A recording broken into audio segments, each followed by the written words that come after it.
Hello students, मैं महेश आपका स्वागत करती हूं अपने चैनल नो अबाउट पॉलिटिक्स में। आज हम आपकी बुक 1 स्वतंत्र भारत में राजनीति के कुछ इम्पोर्टेंट क्वेश्चंस जानेंगे। आइए देखते हैं लेसन 1 से कौन से क्वेश्चन इम्पोर्टेंट है। राष्ट्र निर्माण का अर्थ बताइए और राष्ट्र निर्माण के तत्वों का वर्णन कीजिए।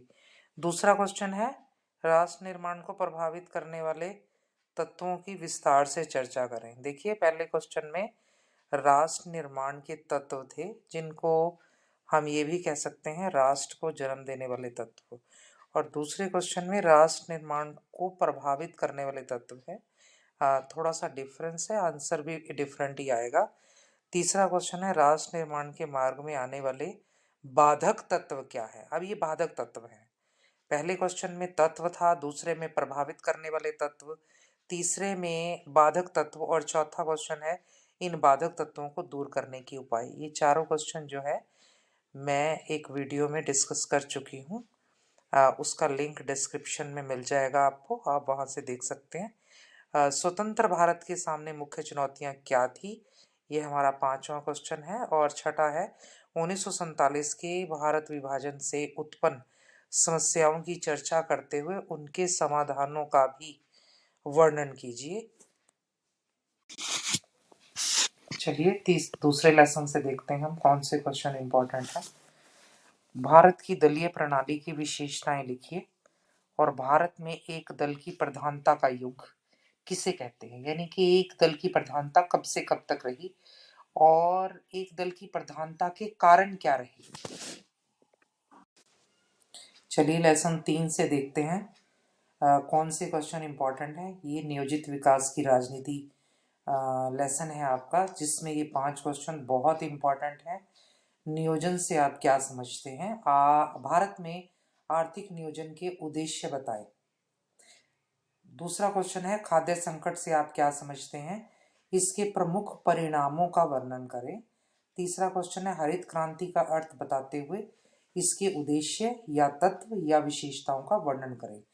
ये किसी भी प्रकार से पूछा जा सकता है, हरित क्रांति के उद्देश्य क्या है या फिर तत्व क्या है या विशेषताएं क्या है, तो ये एक जैसा आंसर आएगा सेम।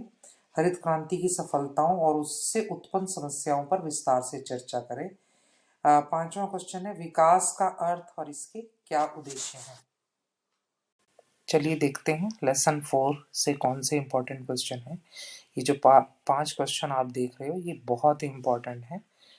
विदेश नीति का क्या अर्थ है, भारतीय विदेश नीति के मुख्य सिद्धांत या विशेषताओं का वर्णन करें। कई बार सिद्धांत करके पूछ लिया जाता है और कई बार सीधा विशेषताओं का वर्णन करो ये पूछ लिया जाता है, आंसर सेम आएगा। दूसरा है 1971 में हुए भारत पाक युद्ध के कारणों और परिणामों की चर्चा करें।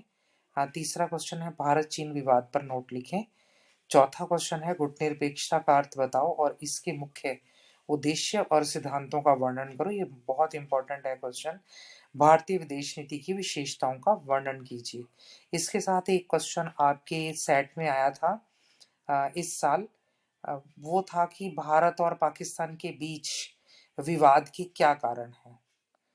तो वो क्वेश्चन है तो ऐसे टाइप क्वेश्चन में नहीं है, छोटा क्वेश्चन है, लेकिन फिर भी ऐसे टाइप में आया हुआ था, आप वो भी पढ़ना प्लीज। लेसन नंबर 6 लोकतांत्रिक व्यवस्था का संकट, इसके ये 2 क्वेश्चन बहुत इंपॉर्टेंट हैं। 1975 में घोषित आपातकाल के कारणों, प्रभावों और परिणामों का वर्णन करें। कारण जो आपातकाल जिन कारणों से लगा था और प्रभाव वो उस समय जो है वो लोगों के ऊपर, देश के ऊपर क्या प्रभाव पड़े थे, और परिणाम फिर इसके आउटकम्स क्या हुए थे, ये तीनों चीज़ें आपने डिस्कस करनी है।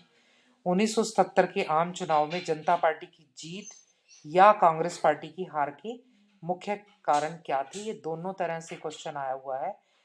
जनता पार्टी की जीत के क्या कारण थे और एक बार आया हुआ है कांग्रेस पार्टी की हार के क्या कारण। नेक्स्ट मैंने 7वां लेसन लिया है जन आंदोलनों का उदय। इसमें 2 क्वेश्चन बहुत इंपॉर्टेंट है। महिला सशक्तिकरण से आप क्या समझते हैं और भारत में महिलाओं की बुरी स्थिति के क्या कारण रहे हैं। दूसरा है राष्ट्रीय महिला आयोग क्या है, और भारतीय संविधान में महिलाओं की दशा सुधारने के कौन कौन सी प्रावधान दिए हैं। लेसन नंबर 8 बहुत इंपॉर्टेंट है। क्षेत्रवाद से आप क्या समझते हैं, इसके विकास के कारणों का वर्णन करें, या क्षेत्रीय राजनीतिक दलों के विकास के कारणों का वर्णन करें। ये क्वेश्चन एक ही है, यानी कि एक ही आंसर है। क्षेत्रवाद के विकास के कारण भी वही हैं और क्षेत्रीय राजनीतिक दलों के विकास के कारण भी वही हैं। दूसरा क्वेश्चन है पंजाब समस्या पर चर्चा करते हुए राजीव लौंगोवाल समझौते का वर्णन करें, यानी कि आपने पंजाब समस्या के बारे में बताना है और उसके बाद जो राजीव लौंगोवाल समझौता हुआ तो उसमें क्या क्या जो है किन किन मुद्दों पर सहमति बनी थी वो आपने बताने हैं। तीसरा क्वेश्चन है जम्मू कश्मीर से धारा 370 हटाए जाने के बारे में आप क्या जानते हैं, यानी कि 370 धारा कब हटी, क्या थी ये, कब हटी, और इसके बाद उस क्या क्या परिवर्तन आए हैं फिर 370 हटाए जाने के बाद, वो आपने लिखने हैं। लेसन नंबर 9 भारतीय राजनीति नए बदलाव। इसमें ये दो क्वेश्चन बहुत इंपॉर्टेंट हैं। सांप्रदायिकता का क्या अर्थ है, इसकी उत्पत्ति के कारणों की व्याख्या करें। एक जगह ऐसे भी आया हुआ है कि इसकी उत्पत्ति एवं विकास के कारणों की व्याख्या करें, तो आंसर सेम है इसका। भारतीय राजनीति पर सांप्रदायिकता के पड़ने वाले प्रभावों का वर्णन करें, यानी कि सांप्रदायिकता के भारतीय राजनीति पर क्या प्रभाव पड़े हैं और इन प्रभावों को कैसे दूर किया जा सकता है। इस वीडियो में बस इतना ही। उम्मीद है कि जो आपकी रिवीजन चल रही है उसमें आपको इस वीडियो से बहुत हेल्प मिलेगी। मेरे चैनल को लाइक, शेयर और सब्सक्राइब ज़रूर कीजिएगा। मिलते हैं जल्द ही नेक्स्ट वीडियो में। तब तक के लिए धन्यवाद।